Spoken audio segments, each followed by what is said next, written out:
Hold on kapatid, wag mo skip ang video na ito. Alam mo ba na ang pinaka nakakatakot na bagay ay hindi lang ang malayo ka sa ating Diyos, kundi ang akala mong malapit ka pa sa Kanya. Kapatid, may mga tao na malapit ang katawan sa simbahan, pero malayo na ang puso sa Diyos.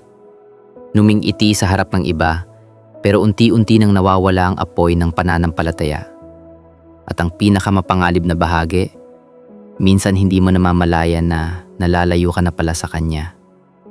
Sa video na ito, pag-uusapan natin ang 5 senyales na baka unti-unti ka nang nawawala sa presensya ng Diyos at kung paano Kanya muling tinatawag pabalik sa Kanyang pag-ibig. Pakinggan mo ito hanggang dulo dahil baka hindi aksidente na nakita mo ang mensaheng ito ngayon.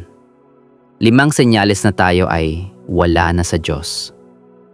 Una, nawawala na ang gana nating manalangin.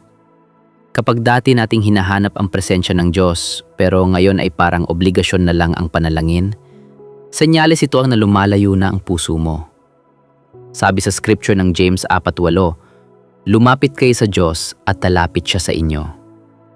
Kapatid, hindi nawawala ang Diyos.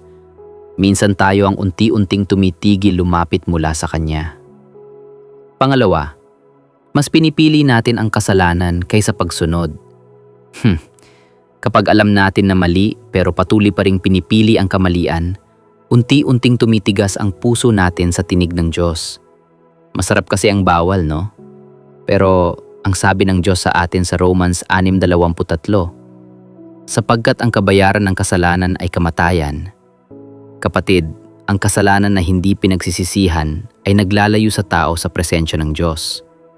Kaya idulog natin agad ito sa Kanya para sa kapatawaran.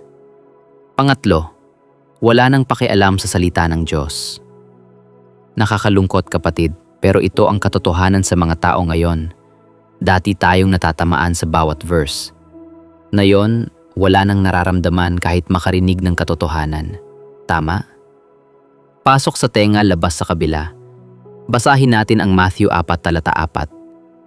Ang tao ay hindi nabubuhay sa tinapay lamang, kundi sa bawat salitang nagmumula sa bibig ng Diyos. See?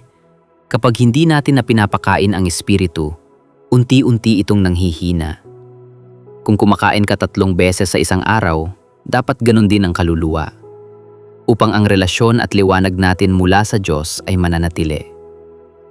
Pang-4, nawawala na ang kapayapaan natin. Maaring masaya ka sa harap ng tao, pero sa gabi puno ka ng takot, bigat at pagod. Stress, problema, mainitin ang ulo, parang laging hindi satisfied sa paligid. Kapatid, unawain natin ang verse na ito sa Philippians 4:7. Sabi, ang kapayapaan ng Diyos na hindi kayang maunawaan ng tao ang siyang mag-iingat sa inyong puso. Sa buhay natin, ang tunay na kapayapaan ay hindi galing sa mundo. Nasa Diyos lamang ito. Siya nga pala, humihingi ako ng pasasalamat sa pakikinig ninyo sa channel na ito at sa pag-support. Karagdagang pagpapala ang siyang makamit ng bawat isa. At pang-5, hindi ka na nagbabago. Kapag matagal ka nang naniniwala pero pareho pa rin ang galit, pride at ugali mo, baka malayo ka na sa tunay na relasyon sa Diyos. Baka ang kinikilala na natin ay ang sarili natin, nawawala na ang ating pag-ibig sa Diyos. Ngunit kapatid, hindi pa huli ang lahat. Ang sabi sa 2 Corinthians 5:17, kaya't kung ang sinuman ay na kay Kristo, siya'y isa ng bagong nilalang. Ang presensya ng Diyos ay nagbabago ng buhay, hindi lang ng salita. Kung nakita mo ang sarili mo sa mga senyales na ito, hindi pa huli ang lahat. Habang may hininga ka, tinatawag ka pa rin ng Diyos pabalik sa Kanya. Hindi niya hinahanap ang perpektong tao. Hinahanap niya ay ang pusong handang bumalik sa Kanya.